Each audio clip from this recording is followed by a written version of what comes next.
BRS MLA KTR MLC Pochampalli శ్రీనివాసరెడ్డిపై TPCC ప్రధాన కార్యదర్శి అద్దంకి దయాకర్ సంచలన వ్యాఖ్యలు చేశారు. పోచంపల్లి శ్రీనివాసరెడ్డి ఫామ్ హౌస్ లో జరుగుతున్న అక్రమాలు, అసాంఘిక కార్యకలాపాలకు బాధ్యుడు కేటీఆర్ అంటూ ఆరోపించారు.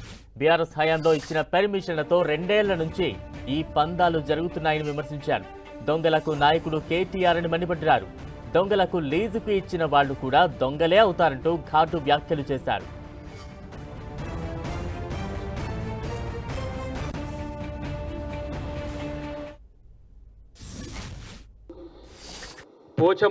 పోచంపల్లి శ్రీనివాసరెడ్డి ఫామ్ హౌస్లో జరుగుతున్న అక్రమ దందాలకు కేటీఆర్ఏ బాధ్యుడని మేము ఆరోపిస్తున్నాం. ఇది కాదని నిరూపించుకో. నీ యొక్క అండ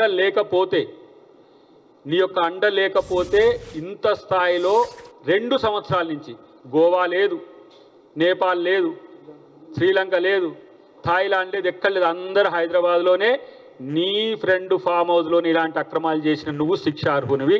ప్రభుత్వం దీని మీద పూర్తి ఎంక్వైరీ చేసి తగు చర్యలు తీసుకోవాల్సిందిగా మేము ప్రభుత్వానికి విజ్ఞప్తి చేస్తున్నాం. ఈ దందాలకు అంతా కేర్ ఆఫ్ అడ్రస్గా కేటీఆర్ ఉన్నాడు. ఫస్ట్ ఇది చూసుకో. నీ వెనుక ఉన్న గురువింద చందాన మాట్లాడకు. నీ వెనుక ఉన్న బ్లాక్ను ఫస్ట్ చూసుకో. చాలా అంశాలు నీ వైపే వేళ్ళెత్తి చూపుతున్నాయి. ఇప్పుడున్న సమాచారం భవిష్యత్తులో ఇంకా ముందుంది ముసళ్ళ పండుగ. ఎందుకు తొందర? కాబట్టి ఒక హెచ్చరిక లాంటి సూచన మిత్రుడు కేటీఆర్. ఇట్లాంటివి తెలంగాణ సమాజం అంగీకరిస్తుంది. తెలంగాణ కల్చర్లో ఉన్న నాటు సాంప్రదాయాలు వేరు. మీరు తెస్తున్న ఆర్టిఫిషియల్ ఏవైతే ఉన్నాయో వీటి వల్ల తెలంగాణ సమాజానికే చెడు జరుగుతుందనే విషయం గుర్తుపెట్టుకుంటే మంచిది. ఇది డెఫినెట్గా ప్రభుత్వం వాచ్ డాగ్ లెక్క మీ యొక్క అక్రమ వ్యాపారాల మీద కూడా నిఘా వేసింది.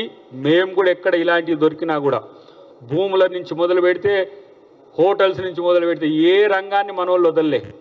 జరిగింది అంతంతా కూడా పని చేసింది తక్కువ, దోచుకున్నది ఎక్కువ. బయటకు వచ్చి ఇంకా నీతులు చెప్పడం బంద్ చేయండి అని చెప్పి వారికి సూచిస్తున్నాం.